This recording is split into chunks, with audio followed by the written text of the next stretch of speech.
Yeah. Homeboy Sandman and your boy Ovale. What you wanna know?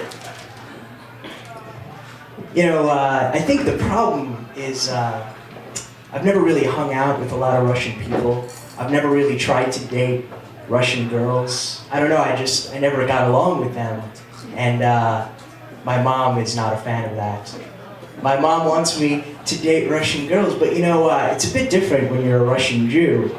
Because, you know, like, if your mother's Chinese, and she says you have to date a Chinese guy, well, you're stuck. You have to date a Chinese guy, because if you bring home someone that's not Chinese, she's going to know. You can't always tell by looking if a girl is actually, no, that's true, it's a good point, right? You can't always tell by looking if a girl is actually Russian Jewish, but see, my mom just doesn't want any Russian Jewish girl. She wants a girl that grew up in our country, in Ukraine, in our city, Kiev, in our neighborhood, in our building across the way, so she can call her mom and be like, your son not good enough? Your daughter not good enough for my son?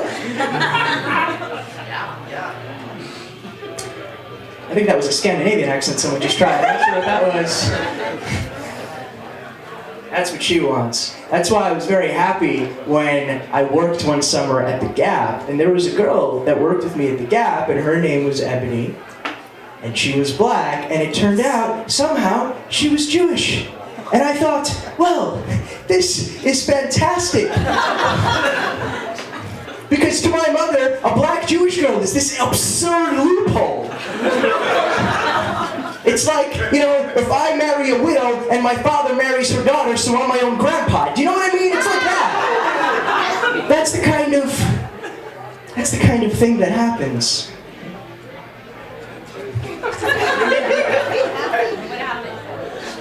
What happened?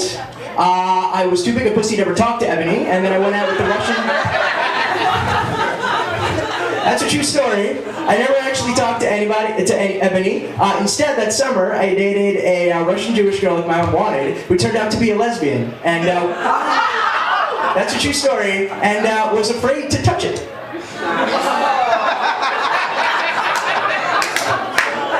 Sucks to be you. Which is understandable, because no, it didn't suck to be me. It didn't touch to be me, it didn't prod to be me. It once looked kind of funny at it to be me. And then got a headache to be me and went to sleep to be me. That's actually what happened. I'm single. I'm single now, very recently single. No, that's okay. That's all right. It's especially all right for some of you I saw here before.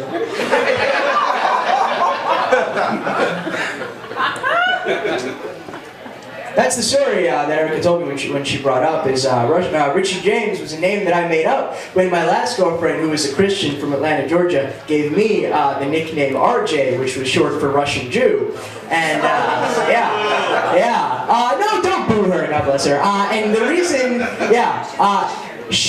when she first saw me, she said I was the only Russian Jew she had ever seen before to that point in time. So she named me, so she gave me that nickname RJ, which is charming. But I'm single now, and so I'm trying to date a little bit. I went on this dating site, OkCupid. Anybody on here? Anybody? Okay, yeah, you're on OkCupid? All right, yeah.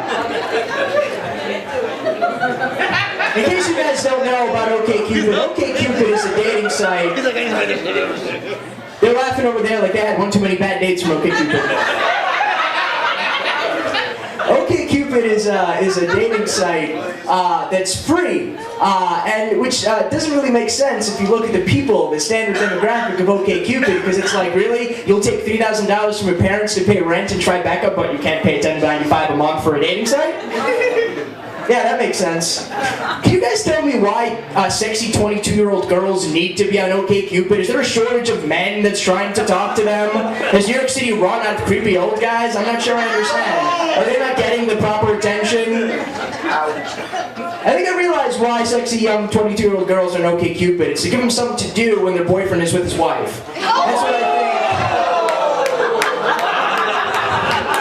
what I think. That's what I think it is.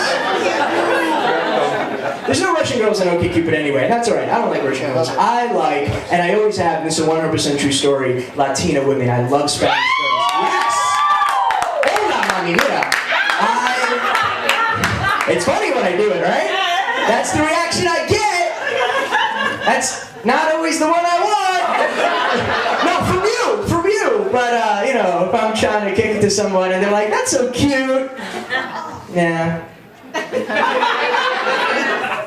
Cute. I love Spanish girls, but the problem I feel is like I can't compete with Spanish men. You know, like I try too hard. Like they're always looking so cool and smooth. They got gel back hair and a button-down shirt. They can all dance. I tried to do it. I got a Rosetta Stone. Okay, I took salsa lessons. Anybody looking at me right now like, dude, that's not salsa. I know. That's the problem. You have to find a girl that doesn't dance? What kind of Latina girl doesn't dance? Oh. Talk amongst yourselves.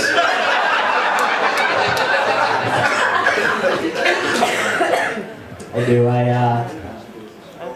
Trying too hard, but that's why I started doing comedy, because I thought this would be a good way to meet people, and it's fun doing comedy. I like doing it, but it's hard. It's a difficult thing to do. You ask a lot of comedians why they do it, and they say it's because they love to make people laugh, but I don't think you can ever really make someone do something they don't want to do. I think people need to want to laugh, and you have to have that connection with them. It's hard to go up on a stage and have this interaction with a group of people that don't know you. You have to establish an instant rapport. It's a little bit like a very, very lonely man going to a strip club. The man is the comedian. And the beautiful stripper is like the audience. And you walk in there and you look at her or them and you say, listen, this is very embarrassing for me, and I'm here at great personal expense, but maybe if we both do this right, we can make each other feel good. So then you start doing your thing, and she starts doing her thing, and most of the time it's throwaway, it's fake. You're not really sharing a moment, but once in a while, right? Right? Once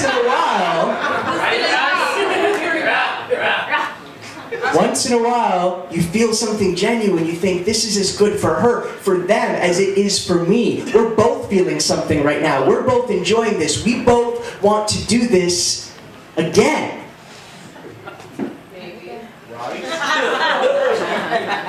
And that's when it becomes real. And that story may be slightly exaggerated, yet most of it is true. Thank you.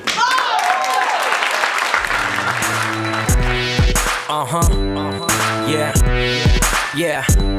Homeboy Sandman and your boy Oville.